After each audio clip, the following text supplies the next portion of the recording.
नमस्कार। मकर राशि के सभी दर्शकों का, सभी जातकों का स्वागत नव वर्ष 2026 में।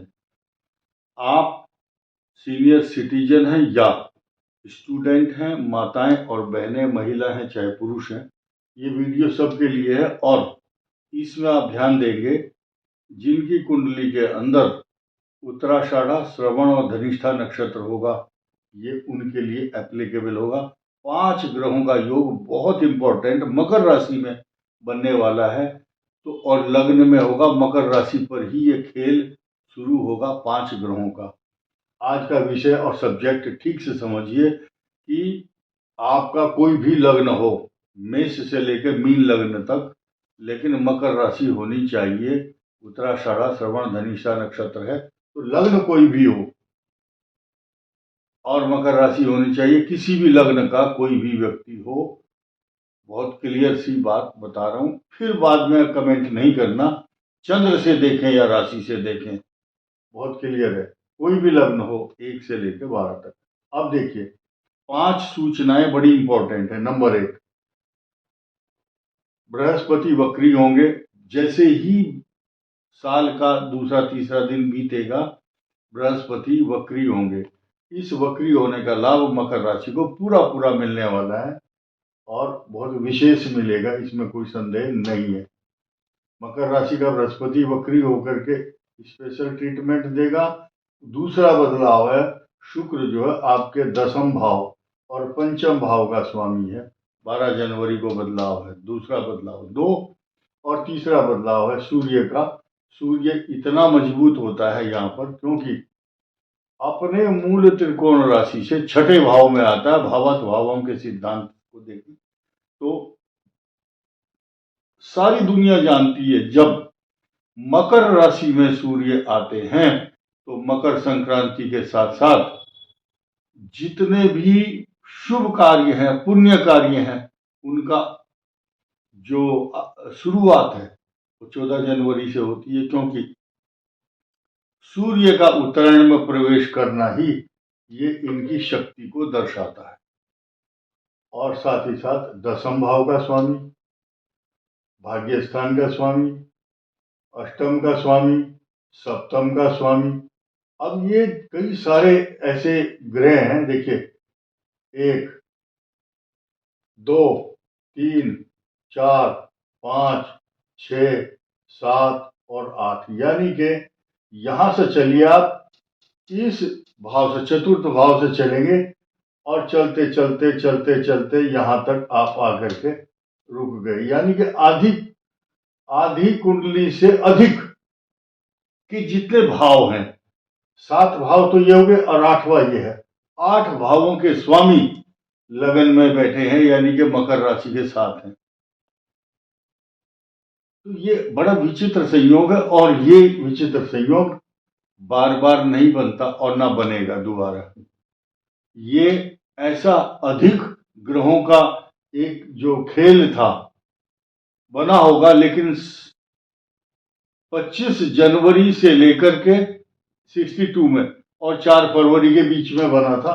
8 ग्रह इकट्ठे हुए थे, अभी 5 हैं। पंच परमेश्वर कहलाता है और भगवान की आवाज इसके अंदर है। मकर राशि को पल्लवित और पुष्पित करते हैं। लेकिन अब ये साइड इफेक्ट भी देखिए थोड़ा सा। शुक्र बुध का लक्ष्मी नारायण योग बना हुआ है, चंद्र मंगल का महालक्ष्मी राजयोग, बुधादित्य योग, ये कई सारे योग बन गए इससे। लेकिन इन योगों के साथ साथ ये अतितापी योग भी है। अतितापी योग कष्टकारक क्यों नहीं है आपके लिए, ध्यान देना, क्यों नहीं है? क्योंकि मंगल यहाँ उच्च राशि में। और इसके साथ साथ एक योग और बना, उसका नाम है रोचक योग। रोचक योग पृथ्वी का, भूमंडल का जो स्वामी होता है, जो पूरे संसार पर शासन करता है, उसकी कुंडली में बड़े बड़े मनीषी विद्वान राजा जो थे, वो कुछ विद्वानों को रखते थे और वो देखते थे कि भाई मेरी जो औलाद हुई है उसकी कुंडली देखो, उसमें रोचक योग है या नहीं।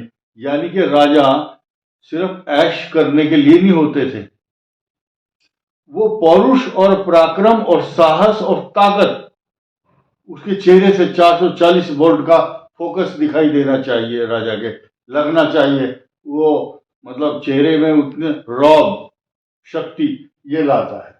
सूर्य भी है, चंद्र और साज सज्जा, अच्छा खान पान, ये गोचर में जब ग्रह आते हैं तो तब देते हैं ये रौब शरीर का।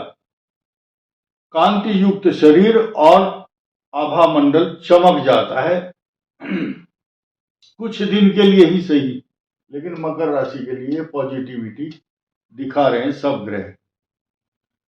अब देखिए, ये भाग्य स्थान है, ये कर्म का स्थान, ये आपके आयु का स्थान है, ये आपके दाम्पत्य जीवन, ये ऋण रोग शत्रु, ये ज्ञान बुद्धि विवेक और आपका सुख के साधन, यानी कि ये इनकम, रिसोर्सेज ऑफ इनकम, इतने ग्रह बैठ गए साथ में।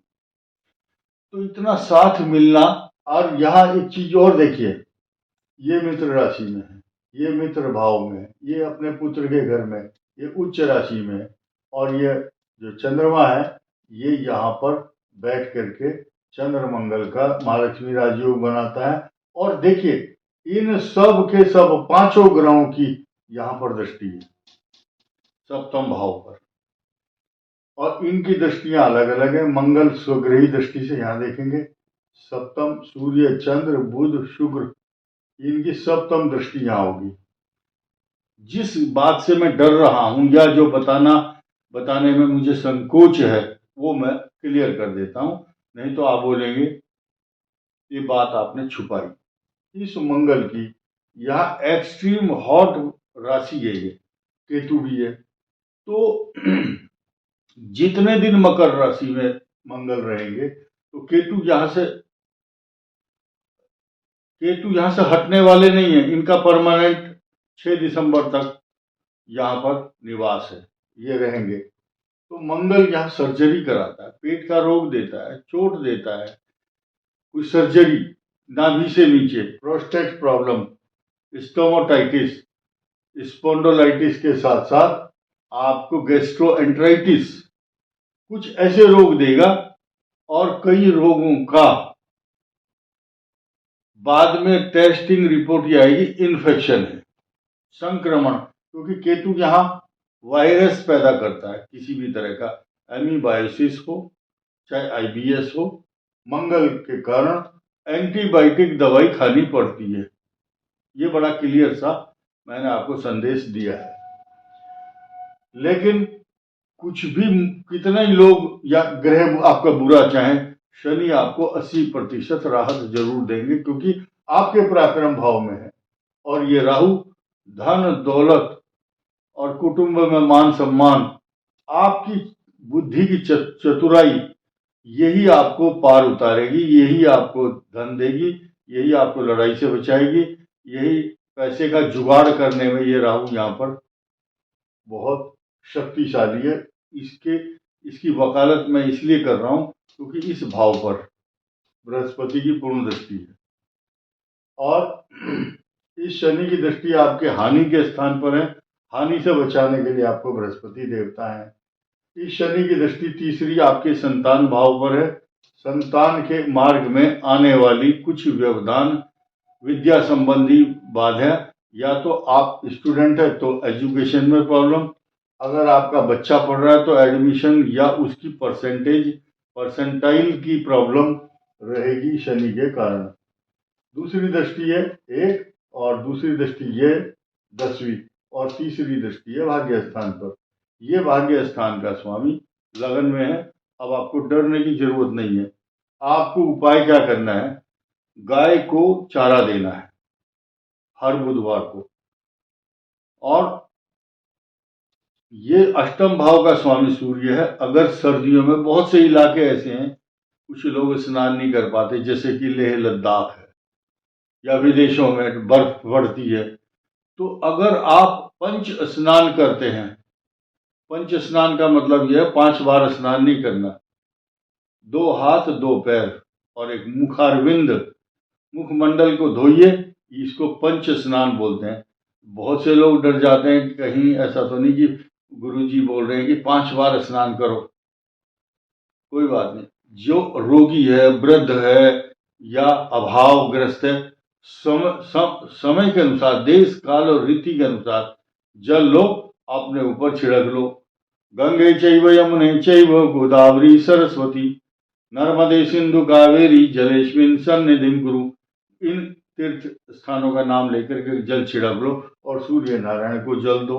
कोहरा हो, चाहे सूर्य नारायण दिखाई दे रहे हो, सुबह सुबह जब आपका सुबह हो जाए और सूर्य नारायण को प्रणाम कीजिए। निश्चित रूप से ये जो मास है वो सूर्य का मास है, मकर मास, आपका ही महीना है ये मकर वालों का। और साथ ही साथ जो सूर्य को जल देता है उसकी सभी मनोकामनाएं पूर्ण होती हैं। सूर्य नारायण उसके अन्न की चिंता करते हैं, धन की चिंता करते हैं, रिसोर्सेज ऑफ इनकम की चिंता भी करते हैं। और अब ध्यान दीजिए, आपका जो चतुर्थ भाव है मंगल, भूमि भवन वाहन सवारी प्रॉपर्टी पैसा जायदाद सब कुछ देगा, लेकिन माता को कष्ट, पशुओं से संबंधित समस्याएं, या आपके घर में बिजली के जो उपकरण है या मेन स्विच जहां से बिजली का मीटर लगा होता है, जहां ऑन ऑफ करते हैं, उस जगह पर बिजली से संबंधित तो कुछ इलेक्ट्रॉनिक्स जो जंक्शन पॉइंट है वहां पर कुछ लूज हो सकता है, तो क्योंकि it may be cause of अग्निकांड, स्पार्किंग, तो क्योंकि अति तापी ग्रह दोनों एक जगह बैठे हैं और ये अग्नि तत्व राशि है। बिजली से संबंधित किसी का हीटर आजकल सर्दियों में होता ही है, लेकिन सावधानी रखना आपका काम है। इसके अलावा आपके वाहन से संबंधित, वाहन खराब होगा या बैटरी खराब हो गई, ये सब एक ही श्रेणी में आते हैं, इलेक्ट्रिक, इलेक्ट्रॉनिक्स। और सूर्य को नारायण को जल देंगे अगर रोज सूर्याय नमः का जाप करेंगे, विष्णु सहस्त्रनाम स्तोत्र का पाठ करते हैं, तो ये मास आपके लिए बहुत वरदान सिद्ध होगा। इस वीडियो में इतना ही। धन्यवाद, नमस्कार।